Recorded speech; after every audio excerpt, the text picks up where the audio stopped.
અહીં તમે જોશો કે મેં સરસ સમજાવવા કોશિશ કરી છે.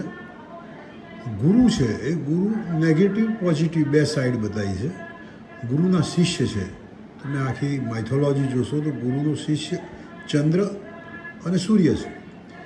તો ચંદ્રની પોઝિટિવ સાઈડની દિશામાં ગુરુ છે, એની ગતિ છે, અને બીજી બાજુ જે નેગેટિવ સાઈડ છે એની સામે પોઝિટિવ સાઈડ આવે છે એ બુધની આવે છે, અને બુધની નેગેટિવ સાઈડ પેલી બાજુ જાય છે. અર્થાત ગુરુનો શિષ્ય ચંદ્ર એવો છે અને ચંદ્રનો પુત્ર છે આ બાજુ. એ જ પ્રમાણે આ બાજુ જોવા જાવ તો નેગેટિવ સાઈડ તરફ સૂર્ય છે અને સૂર્યની પોઝિટિવ સાઈડ તરફ શનિ છે, અને શનિની નેગેટિવ સાઈડ સામે છે, અને અહીં આગળ પોઝિટિવ શનિની બીજી બાજુ છે.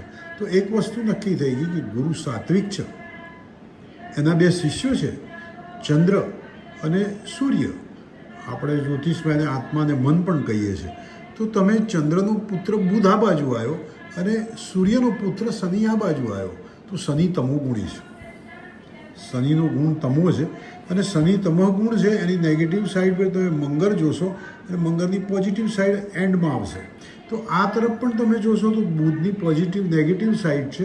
તો આ રજોગુણ જે આવે છે એ બુધ શુક્રમાં આવે છે. એ શુક્રની પોઝિટિવ સાઈડ આ તરફ છે, શુક્ર આની તરફ આ બાજુ નેગેટિવ આવે છે.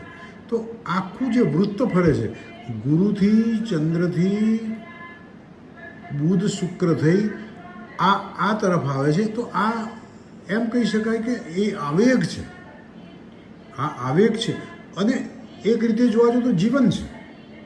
તો આ જે ગતિ આવી તો એના પછી આ બાજુ તમહ આવે છે, અને તમહથી એ પાછું પુનઃ સત્વ આવે છે. જેમ કે સૂર્ય ઉગે છે એ વખત આપણે ઉદય થતા વખત આપણામાં સાત્વિક ગુણ હોય છે. સાત્વિક ગુણોમાંથી પછી ધીરે ધીરે તો રજોગુણ આવે છે. મારે આ કરવું તે કરવું એમ દોડવા માંડીએ છીએ. રજોગુણનો જે એન્ડ આવે છે આપણે થાકી જઈએ છીએ, એટલે તમોગુણ આવે છે. તમોગુણ પણ જરૂરી છે, અને તમોગુણથી એકદમ અંધકાર આવે છે, અને આ પાછું પુનઃ રાત્રિ બની જાય છે, પુનઃ દિવસ થાય છે. એમાં ચક્ર ચાલ્યા કરતું હોય છે. એટલે જડત્વ અને જીવન, અને એક બાજુ જીવનની અંદર સદગુણો એ આગળ જતા દુર્ગુણો એ પાછા જડત્વ તરફ લઈ જાય છે.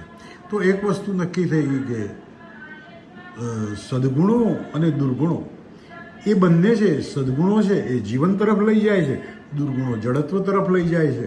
એટલે જડત્વ જે છે અહીં આગળ સમન બતાવ્યું છે, અને આ બાજુ બતાવ્યું છે આવેગ બતાવ્યું છે.